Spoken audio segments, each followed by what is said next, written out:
Hello everyone, welcome to my YouTube channel English literature with G. आज का जो हमारा टॉपिक है वो बहुत ही इंपॉर्टेंट और बहुत ही इंटरेस्टिंग टॉपिक है जिसका नाम है Sufism by Carl William Ernest. Sufism English 20th century English literature non fiction का बहुत ही इंपॉर्टेंट टॉपिक है, जिसमें जैसा कि हम लोग जानते हैं नॉन फिक्शन क्या होती है। ऐसा लिटरेचर जिसमें किसी भी टाइप की कोई इमेजिनेशन नहीं होती, रियलिटी बेस्ड इवेंट्स जो होते हैं जैसे कि ऑटोबायोग्राफी, साइंटिफिक स्टडी आ जाती है, इसे क्या कहते हैं, नॉन फिक्शन। इसका पर्पस क्या होता है, इंसान को एजुकेट करना, उसे नॉलेज देना। बिल्कुल इसी तरह से सूफिज़म भी एक रियलिस्टिक कॉन्सेप्ट है। आज हम लोग देखेंगे इसकी definition, concepts, background, origin, principles, purposes, इस्लाम में सूफिज़म की कितनी स्टेजेस हैं, इसका ऑर्डर कितने हैं, कौन कौन से ऑर्डर्स हैं, इम्पैक्ट क्या है इसका, और कार्ल विलियम अर्नेस्ट का रोल क्या है सूफिज़म के अंदर, इसके बारे में डिटेल से बात करेंगे। इस्लाम में अगर सूफिज़म की डेफिनेशन के बारे में बात की जाए तो सूफिज़म एक मिस्टिक कॉन्सेप्ट है इस्लाम में। अब मिस्टिसिज्म क्या होती है? मिस्टिसिज्म है एक्सपीरियंस ऑफ नथिंगनेस। इस्लाम में ये एक ऐसा बिलीफ है जिसमें मुसलमान जो हैं एक अपने पर्सनल एक्सपीरियंस के थ्रू अल्लाह ताला का कुर्ब हासिल कर सकते हैं। अब ये एक ऐसा मिस्टिक कॉन्सेप्ट है, एक ऐसा मिस्टिक बिलीफ है जिसमें इंसान मुसलमान अब अल्लाह ताला का कुर्ब हासिल करता है। किसके ज़रिए? अपने पर्सनल एक्सपीरियंस के थ्रू। उसके अलावा इसकी दूसरी जो डेफिनेशन है उसके मुताबिक ये इंसान जो है या फिर जो मुसलमान है वो ट्रूथ ऑफ डिवाइन लव जो है वो गेन कर लेता है। अब ये क्या होता है, आप लोगों ने मोस्टली सुना होगा कि इश्क जो है वो दो तरह का होता है, इश्क हकीकी, इश्क मजाजी। अब इश्क मजाजी से लेकर जो इश्क हकीकी तक का सफ़र है, वो जर्नी, वो पाथ जिसमें बहुत सारे जितने भी सारे लेवल्स आ जाते हैं, जितने भी टेस्ट आ जाते हैं, उन्हें पास करके इंसान जब अपने गोल तक पहुँच जाता है तो वो उसके जो जर्नी है, वो जो सारे के सारे लेवल्स हैं, उसे क्या कहेंगे? सूफिज़म कहेंगे। और जब इंसान अपना टारगेट गेन कर लेता है, यानी कि अल्लाह ताला का कुर्ब हासिल कर लेता है, तो वो क्या बन जाता है? सूफ़ी। सूफ़ी का जो कॉन्सेप्ट है वो हम आगे डिटेल से पढ़ेंगे। सूफिज़म की डेफिनेशन जो है ऑलमोस्ट क्लियर हो गई होगी। अब जी है इसका कॉन्सेप्ट, अगर इसका ओवरऑल कॉन्सेप्ट देखा जाए तो बाज़ लोगों का कहना है कि ये एक फ़िरका है, एक सेक्ट है, लेकिन ऐसा नहीं है। ये कोई सेक्ट नहीं है बल्कि ये एक बिलीफ है और सुन्नी शिया के जो सेक्टर्स हैं उन फ़िरकों से भी बालातर है। उसके अलावा सोशियो इकनॉमिक बाउंड्रीज से, ज्योग्राफी से, लैंग्वेजेस से भी बालातर है। ज़रूरी नहीं है कि इंसान की ज्योग्राफी जैसी हो, वो जिस इरा में रह रहा हो, या फिर उसकी जो भी लैंग्वेज हो, या अगर वो सुन्नी हो, शिया हो, कोई भी ऐसी शर्त नहीं है। सूफ़ी जो है कोई भी बन सकता है, बशर्ते ये कि वो सारे के सारे जो लेवल्स हैं, जो स्टेजेस हैं, वो क्रॉस कर लेता है। एक तो ये कॉन्सेप्ट आ जाता है। उसके अलावा जी एक इम्पॉर्टेंट टर्म यहाँ पे इंट्रोड्यूस कराई गई थी विलियम अर्नेस्ट ने, वो है शेख की और पीर की। अब शेख, मुरीद और पीर ये क्या होते हैं? शेख क्या है? स्पिरिचुअल गाइड है, जिसे हम शेख भी कहते हैं और पीर भी कहते हैं। मुरीद क्या होता है? वो शागिर्द, उसका जो डिसिपल है। अब जी जो सूफ़ी पहले से सूफ़ी है, जो सारे के सारे स्टेजेस पार करके सूफ़ी बन चुका है, वो है अब हमारे पास शेख। और जो इंसान ख्वाहिश रखता है सूफ़ी बनने की, वो इनिशिएट जो है वो क्या कहलाएगा? डिसिपल कहलाएगा उसका, और उसे क्या कहेंगे? मुरीद कहेंगे। अब जी जो शेख है वो वो गाइड करता है अपने स्टूडेंट को, वो गाइड करता है। उसके अलावा वो टेस्ट लेता है उससे, और सारी की सारी जो स्टेजेस हैं वो लेवल्स क्रॉस करने में उसकी हेल्प करता है। ये हो गया इसका कॉन्सेप्ट। अब जी कार्ल विलियम अर्नेस्ट का इसमें कौन सा रोल रहा है उसके बारे में तफसील से बात करेंगे। पहले तो देखेंगे कि ये है कौन। Carl William Ernest PhD scholar है। उसके अलावा जी प्रोफेसर है, डिपार्टमेंट ऑफ रिलीजियस स्टडीज़ का ये चेयरपर्सन भी है, ठीक है। उसके अलावा जी ये स्पेशलिस्ट है इस्लामिक मिस्टिसिज्म में। अब जी स्पेशलाइजेशन क्योंकि इस्लामिक मिस्टिसिज्म में रही है, तो इस वजह से रिसर्च के लिए उन्होंने पाकिस्तान, इंडिया और तुर्की का भी सफ़र किया। उसके अलावा इनकी जो ये ऑथर भी है, और इनकी जो राइटिंग्स है, इंपॉर्टेंट राइटिंग्स, उनमें पहले नंबर पे है words and ecstasy in Sufism, और उसके अलावा translator of the unveiling of secrets, diary of a Sufi. ये की सारी इनकी इंपॉर्टेंट राइटिंग्स हैं। उसके अलावा इनकी जो एक्सप्लोरेशन है वो इन्होंने एक टर्म इंट्रोड्यूस करवाई, क्योंकि सूफिज़म इनकी इसी सूफिज़म में ही इन्होंने सारे के सारे जो कॉन्सेप्ट्स हैं वो बेसिक लेवल पे इंट्रोड्यूस करवाए हैं, यानी कि आम इंसान भी उन्हें समझ सकता है। इनिशिएटिव जो है वो भी इसे आराम से समझ सकता है। ज़रूरी नहीं है इनकी, यानी कि जो लैंग्वेज है या फिर जो टेक्निक है वो इतनी कॉम्प्लेक्स नहीं है। इन्होंने जितने भी सारे कॉन्सेप्ट इंट्रोड्यूस करवाए हैं वो सूफिज़म के, उनको एक लिस्ट में, और उसके जो बेनिफिट्स हैं वो भी इंट्रोड्यूस करवाए हैं। उसके अलावा जो शेख और मुरीद का रोल है वो सारे का सारा इंट्रोड्यूस करवाया, और जो स्पिरिचुअल वैल्यू है म्यूज़िक की, या फिर जो वर्ल्डिंग दरवेश होते हैं, वो उन सब के बारे में भी तफसील से इन्होंने हमें बताया। प्रैक्टिसेस में सेंट्रल रोल किसका है? जिक्र का। जिक्र में क्या आ जाते हैं? अल्लाह ताला के 99 नाम आ जाते हैं, दूसरे भी अस्कार आ जाते हैं। अब सूफ़ी जो होते हैं वो हर वक्त ही जिक्र करते रहते हैं, उनके जितना भी टाइम उनकी लाइफ का गुजरता है उसमें सेंट्रल रोल किसका आ जाता है? जिक्र का। दूसरी जो प्रैक्टिसेस हैं उनमें नमाज आ जाती है, यानी कि offering prayers 5 times a day, fasting आ गई, यानी कि वो रोज़े रखते रहते हैं हर वक्त ही। और उसके अलावा जो दूसरी प्रैक्टिसेस हैं उनमें होली प्लेसेस के ऊपर जाना, हज परफॉर्म करना, उम्रा करना, जो दूसरे रिचुअल्स हैं जैसे कि हज़रत मोहम्मद सल्लल्लाहु अलैहि वसल्लम का यौम विलादत मनाना, श्राइन्स के ऊपर जाना, वो सारे के सारे वहाँ पे रिचुअल्स परफॉर्म करना, मेडिटेशन यानी कि जिसे हम सूफीज़म में मराकबा कहते हैं, मराकबा करना। अच्छा, सूफीज़म में मराकबे का बहुत ही इंपॉर्टेंट रोल है, क्योंकि इंसान जो है वो डिसिप्लिन में मराकबे के थ्रू यानी कि मेडिटेशन के थ्रू ही अपने सेल्फ डिसिप्लिन में आ जाता है। अब जब हम इसके जो ऑर्डर्स देखेंगे, स्टेजेस देखेंगे, तब हम देखेंगे कि मेडिटेशन का कितना बड़ा रोल है। अच्छा, ये परफॉर्मेंस में ये आ गया, मेडिटेशन का इंपॉर्टेंट रोल है, जिक्र का बहुत इंपॉर्टेंट रोल है, प्रेयर्स आ गई। जो दूसरे उसके अलावा एक डिवोशनल म्यूज़िक है जिसमें हम लोगों ने देखा था, जैसे कि ये विल्डिंग दरवेश हैं, ये विल्डिंग दरवेश डिवोशनल म्यूज़िक एक ऐसा यानी कि एक म्यूज़िक ये लोग प्ले करते हैं कि जिसमें ये वजद की कैफियत में आ जाते हैं। इनको किसी भी चीज़ का अपने ये सेंसेस में नहीं रहते, इनका कनेक्शन जो है वो टोटली गॉड के साथ जो है वो बन जाता है। अब ये जो इनका कनेक्शन है विल्डिंग दरवेश जिसको हम कहते हैं, ये किस वजह से आ जाता है? डिवोशनल म्यूज़िक के थ्रू। अब ये सारी की सारी प्रैक्टिसेस हो गई इनकी। उसके अलावा अब हम देखेंगे कि सूफीज़म में सूफ़ी कौन होता है? वो पर्सन जो सूफीज़म के पास पर चलकर अपने इस जर्नी से अपना टारगेट जो है वो गेन कर लेता है, उसे क्या कहते हैं? सूफ़ी कहते हैं। अच्छा, दूसरे जो हम लोगों ने जितने भी रिलीजन्स हैं उनमें जो सेंट का जो कॉन्सेप्ट है बिल्कुल वैसा ही इस्लाम के अंदर सूफीज़म में सूफ़ी जो है वो भी एक सेंट का ही बिल्कुल वैसा ही कॉन्सेप्ट है इस्लाम के अंदर। सूफ़ी लोग कौन होते हैं? ये रिजेक्ट कर देते हैं दूसरे सारे के सारे कामों को, बल्कि इनके लिए क्या हो जाती है? सिर्फ़ अल्लाह ताला की मोहब्बत ये सबसे बढ़कर होती है, और ये दूसरों की ज़ात को यानी कि क्या कहते हैं, अपने ऊपर सुपीरियर कर देते हैं, अपनी ज़ात को ख़त्म कर देते हैं, अपने आप को बिल्कुल ही अपनी अना को मार देते हैं। ये हो गए सूफ़ी। उसके अलावा सूफ़ीज़म का जो कॉन्सेप्ट है वो ओरिजिनेट कहाँ से हुआ था? बाज़ लोगों का ये कहना है कि सूफ़ीज़म जो है वो हज़रत मोहम्मद सल्लल्लाहु अलैहि वसल्लम की डेथ के बाद से ही स्टार्ट हो गई थी। सहाबा कराम के दौर से पहले से ही सूफ़ीज़म चली आ रही है। अब सूफ़ीज़म का जो कॉन्सेप्ट है वो हम लोगों ने देखा स्टार्ट तो इसका यहाँ से हो गया, लेकिन इसमें की डेवलपमेंट जो है वो टोटल यहाँ पे कब आगे होती है? 12th सेंचुरी में।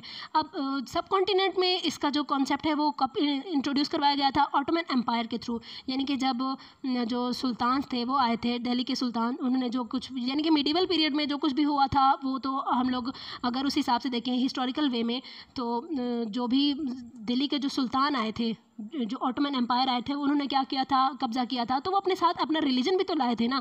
उस रिलीजन में सूफीज़म भी था। सूफीज़म तब से ही सब कॉन्टिनेंट में इंट्रोड्यूस हो गया था। अब इसका इम्पैक्ट भी बहुत बड़ा रहा है सूफीज़म का ऑटोमन एम्पायर के ऊपर।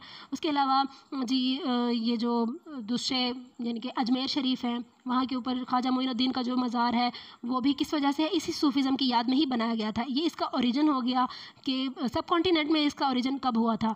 उसके अलावा इसकी जो प्रिंसिपल्स हैं, 4 बेसिक प्रिंसिपल्स हैं, जिसमें सबसे पहले नंबर पे आ जाती है रिपेंटेंस, सिंसेरिटी। रिपेंटेंस क्या होती है? तौबा करना। अब जो सूफ़ी होते हैं वो अगर उनसे थोड़ी सी भी अगर उन्हें पता चल जाए कि उनसे कुछ ना कुछ गुनाह हो गया, कोई सिन हो गया, कोई छोटी सी मिस्टेक हो गया, तो फ़ौरन उसकी माफ़ी तलब करते हैं, तौबा करते हैं। सबसे पहले आ गया रिपेंटेंस। सिंसेरिटी, वो सिंसियर होते हैं अपने आप से भी, अपने इस जर्नी से भी, अपने पास्ट से भी, यानी कि अपनी ड्यूटी से। वो क्या कर रहे होते हैं, वो इनिशिएट ले रहे होते हैं ना कि वो क्या करें, सूफ़ी बन जाएं, तो वो अपने ड्यूटी से भी सिंसियर होते हैं, दूसरे लोगों के साथ भी सिंसियर होते हैं। सिंसियरिटी जो है इसका बेसिक प्रिंसिपल है।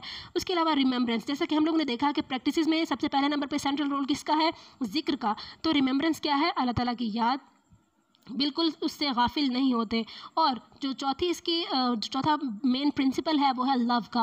अब क्योंकि हम लोगों ने देखा है सूफीज़म क्या है? वो पाथ है जिसमें ये वो रास्ता है जिसमें इंसान जो है वो ट्रुथ ऑफ डिवाइन लव जो है वो गेन कर लेता है, अल्लाह ताला का कुर्ब हासिल कर लेता है अपने पर्सनल एक्सपीरियंस के थ्रू। तो ये जो उसका हकीकी इश्क है, जो उसकी मोहब्बत है, वो उसको मिल जाती है। उसके अलावा जो इसकी जो प्रैक्टिसेस हैं उसका मेन मकसद क्या होता है? इंसान की जो सोल है उसको प्योरीफाई करना, purification of the soul soul is the basic principle of Sufism. उसके अलावा हम लोग देखेंगे इसके स्टेजेस और ऑर्डर्स के बारे में। अच्छा, सबसे पहला इसका जो स्टेज है वो है शरीयत। ठीक, अच्छा, शरीयत क्या होती है? शरीयत जो है वो कुरान और सुन्नत के, कुरान सुन्नत और हदीस के जो लाज हैं वो उन सब को फॉलो करना क्या कहलाता है? इस्लामिक लाज जो हैं वो शरीयत में आ जाते हैं। इसका मकसद क्या होता है? इंसान की जो नेगेटिव इमोशंस हैं जैसा कि एंगर, लस्ट, जेलसी, इन सब को ख़त्म करना। शरीयत के ऊपर जब इंसान अमल करेगा तो वो इन सारी चीज़ों से क्या होगा? दूर चला जाएगा। इसका जो मकसद होता है वो इंसान को सेल्फ डिसिप्लिन में लेकर आना होता है। अब हम लोगों ने देखा था कि मेडिटेशन जो है प्रैक्टिसेस में सूफिज़म में बहुत ही इंपॉर्टेंट है। तो मेडिटेशन के थ्रू इंसान सेल्फ डिसिप्लिन में आ जाता है और उसके अलावा अपने रियल कंडक्ट से भी अवेयर हो जाता है। उसके अलावा उसकी जो बॉडी है वो अपने बॉडी को अल्लाह ताला की, गॉड की विल में ही ले आता है। ठीक है, अब वो अपने जिसका बॉडी सिस्टम है वो मेडिटेशन के थ्रू ही वो उसे अल्लाह ताला की विल में ले आता है, ताकि वो क्या कर दे, सबसे पहले नंबर पे अब वो अपने क्या करेगा? अपने नेगेटिव इमोशंस को ख़त्म करेगा, अपने एंगर को, लस्ट को, जेलसी को ख़त्म करेगा शरीयत के कवानीन पर अमल करके। दूसरी जो स्टेज है, अच्छा, ये जो तरीका है इसमें जो पाथ बताया जाता है ये कौन डिनोट करता है? सूफ़ी। अब हम लोगों ने देखा था कि सूफ़ी कौन होता है? वो शेख, वो स्पिरिचुअल गाइड, वो मेंटोर जो गाइड करता है इंसान को उस रास्ते के ऊपर चलने में और सूफ़ी बनने में, जो हेल्प आउट करता है वो कौन होगा? सूफ़ी।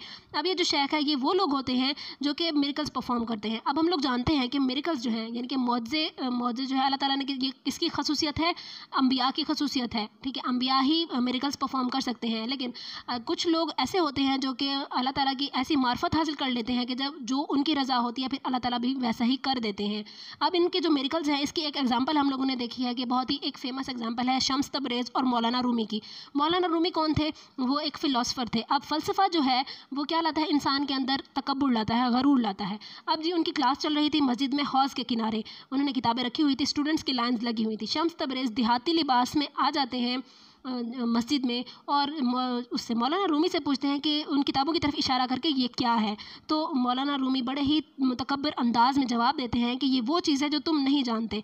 अब शम्स तबरेज़ जी किताबों को धक्का मारते हैं, सारी किताबें चली जाती हैं हौज़ के अंदर, वो पानी में गीली हो गई। अच्छा, अब मौलाना रूमी जो है वो सर पकड़ के बैठ जाते हैं कि ये ज़ालिम इंसान, तुमने ये क्या किया है? अब शम्स तबरेज़ छलांग लगाते हैं पानी के अंदर और हर एक किताब को बिल्कुल वैसी की वैसी जिसके ऊपर अभी गर्द लगी हुई थी खुश्क बाहर निकाल के रख देते हैं। तब मौलाना रूमी की आंखें फटी की फटी रह जाती हैं कि ये क्या है? फिर शम्स तबरेज़ कहते हैं कि ये वो चीज़ है जो तुम नहीं जानते। अब ये क्या हो गया? मिरेकल हो गया। क्यों? अब ये हम लोग जानते हैं ये मिरेकल किस तरह का है कि अब वो जो शम्स तबरेज़ जो हैं, ये तो हमने एग्जाम्पल ली है ना, वो ऐसे मतलब कि ओहदे पर पहुंच चुके हैं अल्लाह ताला के नज़दीक, उन्होंने अल्लाह ताला का इतना कुर्ब हासिल कर लिया है कि उनकी जो भी ख्वाहिश थी अल्लाह ताला ने बिल्कुल वैसा ही कर दिया है। अच्छा, अब ये क्या है? मिरेकल्स परफॉर्म कर सकते हैं। उसके अलावा जो शेख होते हैं वो अब टेस्ट किस तरह से लेते हैं अपने मुरीद का? तो वो जो टेस्ट लेते हैं वो उसमें एक तो ह्यूमिलिएटिंग टास्क देते हैं ताकि उनकी अना को ख़त्म किया जाए। हम लोगों ने देखा था ना कि पहले नंबर पर जब शरिया आती है तो शरीयत में इंसान जो है अपने नेगेटिव इमोशंस को काबू करने की कोशिश करता है। उसका जो सबसे पहले नंबर पर हमारे पास क्या आ जाता है? गुस्सा। ठीक है, अब अना तो हर इंसान में होती है, गुस्से पे काबू करना सब बहुत मुश्किल होता है। अच्छा, जब इंसान ने गुस्से पे काबू कर लिया उसको ऐसे टास्क देते हैं जो कि ह्यूमिलिएटिंग होते हैं और दूसरा उनको इग्नोर करते रहते हैं, रूड बिहेवियर रखते हैं पहले। अब ये सारा क्या होगा? उनका टेस्ट हो गया। जो लोग ये टेस्ट पास कर लेते हैं, दूसरे तरीके में आ गए ना, दूसरे स्टेज पे आ गए, तो वो थर्ड स्टेज की तरफ चले जाते हैं। यानी कि जिसने अपने आप को कंट्रोल कर लिया, एक सेल्फ डिसिप्लिन में आ गया, तो फर्स्ट स्टेज उसने कंप्लीट कर ली। सेकंड स्टेज पे उसने अगर अपने अना को ख़त्म कर लिया तो उसकी ये इनर ट्रूथ को कहते हैं। इनर ट्रूथ इंसान की अंदरूनी सच्चाई।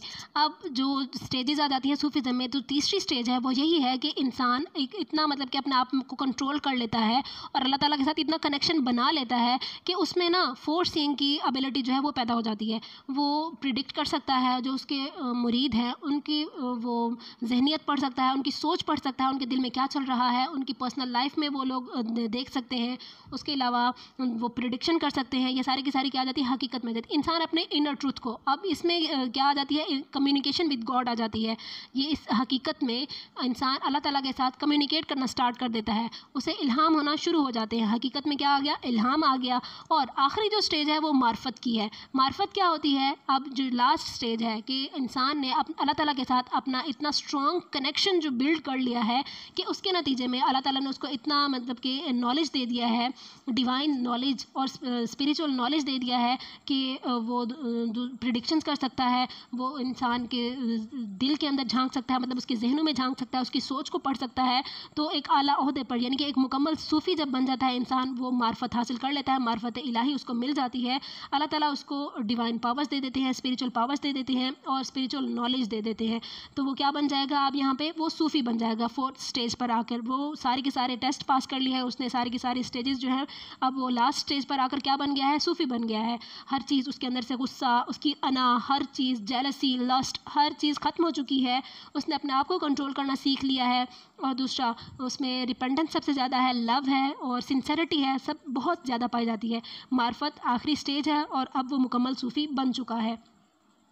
उसके अलावा हम देखेंगे ऑर्डर्स ऑफ सूफीज़म। सूफीज़म के जी 4 ऑर्डर्स हैं, Naqshbandi order, Qadri order, Chishti order और सोहरावर्दी ऑर्डर। अब ये जो ऑर्डर्स हैं, ये जो सूफ़ी गुजरे हैं उनके नाम की वजह से हैं, यानी कि उनके जो फॉलोअर्स हैं वो उन ऑर्डर्स को फॉलो करते हैं और सूफ़ी बन जाते हैं। अब पहला नाम जो है नक्शबंदी ऑर्डर, ये बाबाउद्दीन नक्शबंदी के नाम की वजह से ही पड़ा था, तो ये उनके नाम की वजह से है। और जो कादरी ऑर्डर है वो शेख अब्दुल कादिर जिलानी के नाम की वजह से है। जो चिश्ती ऑर्डर है ये वो फॉलोअर्स हैं जो ख्वाजा मोइनुद्दीन चिश्ती के फॉलोअर्स हैं और ये एक मोस्ट फेमस शेख रहे हैं। जो सोहरावर्दी ऑर्डर है वो शहाबुद्दीन के जो फॉलोअर्स हैं और जो सारे के सारे उनके नाम के बाद जितने भी आ रहे हैं, तो ये वो ऑर्डर हो गया सूफ़ीज़म के अंदर। अब सूफ़ीज़म के जो फीचर्स हैं उसकी अगर बात करें तो ये इस्लाम का एक ऐसा प्रिंसिपल है जिसका बेसिक पर्पस क्या है, इंसान की प्योरीफिकेशन, सोल की प्योरीफिकेशन करना। दूसरा, इसमें इंसान जो है वो 5 वक्त की नमाज़ें पढ़ना शुरू कर देता है और अल्लाह ताला के साथ उसका कनेक्शन जो है वो बिल्ड हो जाता है। और सूफ़ी जो होते हैं, सूफ़ीज़म में इनका जो अकीदा होता है, उनका एक बिलीफ होता है कि गॉड और इंसान का जो रिलेशनशिप है वो किस तरह का होता है, बिलवड और लवर का। अब गॉड क्या है, उनकी बिलवड है और जो सूफ़ी है वो एक लवर है और उसकी सबसे बड़ी ख्वाहिश यही होती है कि वो जल्द से जल्द अपने बिलवड से जाकर मिले और उससे मुलाकात करे। अब सूफ़ीज़म का जो ये अकीदा हो गया, इसमें सबसे ज़्यादा किसकी मोहब्बत आ जाती है, गॉड की। अल्लाह ताला की मोहब्बत सबसे ज़्यादा है। इंसान की ख्वाहिश यही होती है कि अल्लाह ताला का कुर्ब हासिल कर ले और उससे उसकी मोहब्बत हासिल कर ले, उससे मुलाकात करे, उससे मिल जाए। अब इसमें जो लोग सूफ़ी बनना चाहते हैं वो एक तो हज़रत मोहम्मद सल्लल्लाहु अलैहि वसल्लम की सारी तालीमात जो हैं उनकी पैरवी करते हैं। उसके अलावा अपने मुर्शिद को बहुत ज़्यादा मानते हैं, पीर को बहुत ज़्यादा मानते हैं, शेख को जो है वो उनके लिए उनका स्पिरिचुअल गाइड होता है। अब सूफ़ीज़म का जो अक़ीदा है उसमें सबसे ज़्यादा इंपॉर्टेंस हम लोगों ने देखा है कि सेंट्रल रोल ज़िक्र का है, फास्ट का है और प्रेयर्स जो हैं 5 टाइम्स अ डे, वो भी सारी की सारी 5 वक्त का इंसान नमाजी बन जाता है। सूफ़ीज़म जो है ये इसमें अब कास्ट की, क्योंकि हम लोग ने देखा है सिंसेरिटी आ जाती है और जो सूफ़ी होते हैं वो दूसरों को अपनी ज़ात के ऊपर तरजीह देते हैं। तो इसार का ये जो जज्बा है इसमें क्या है, कास्ट और डिस्क्रिमिनेशन हर चीज़ क्या है, ख़त्म हो जाती है। आप जी इम्पैक्ट देखें अगर सूफ़ीज़म के, तो इसका जो सोशल इम्पैक्ट है वो किस तरह से रहा है। सोशली सूफ़ीज़म की वजह से ही जो चैरिटेबल वर्क्स हैं और मोरालिटी जो है वो इंसान की डेवलप हो जाती है। इंसान मॉरली बहुत ही ज़्यादा डेवलप हो जाता है और जो चैरिटेबल वर्क्स हैं जैसा कि ऑर्फनेज बनाना और वीमेन जो सेंटर्स हैं ये कायम करना, ये किस वजह से है, सूफ़ीज़म की वजह से ही हो पाए हैं कि सूफ़ीज़म की बदौलत ही इंसान दूसरों के लिए अच्छे काम करने की कोशिश करता है। अब सोशल वेलफेयर आ गई इसमें। अब पॉलिटिकल इम्पैक्ट जो है ये हम लोगों ने देखा है, क्योंकि सब कॉन्टिनेंट में ऑटोमन एम्पायर्स ही सूफ़ीज़म लाए थे अपने रिलीजन के थ्रू। तो सूफ़ी ऐसे भी रहे हैं जिन्होंने सुल्तान को मशवरे दिए हैं, तो पॉलिटिकल इम्पैक्ट इसके यही रहे हैं। अच्छा, पॉलिटिकल इम्पैक्ट कौन सा आ गया कि सूफ़ी उस टाइम पे सुल्तान को मशवरे देते रहते, दिल्ली के सुल्तान को। कल्चरल इम्पैक्ट क्या है इसमें, हम लोगों ने देखा है कि अजमेर शरीफ में जो दरगाह है ख्वाजा मोइनुद्दीन चिश्ती की, तो वो एक बहुत ही इम्पॉर्टेंट आर्किटेक्चर है। ये क्या आ गया, इसमें कल्चरल इम्पैक्ट आ गया। उसके अलावा जो दूसरे दिल्ली के अंदर और भी बहुत सारे ऐसे टॉम हैं, तो ये सारे के सारे अब इंसान जो है वो रिलीजन से हटकर अपने आपस के जो उनके जितने भी मसले मसाइल हैं उनसे हटकर सूफ़ीज़म का जो इम्पैक्ट है वो सोशली भी है, पॉलिटिकल भी है और कल्चरल भी है। अब ये सारा इम्पैक्ट जो है ऑलमोस्ट आपको समझ आ गया होगा। आज का जो हमारा टॉपिक है वो यहीं पर ख़त्म होता है। उम्मीद है आप लोगों को ये क्वेश्चन जो है वो क्लियर हो गया होगा।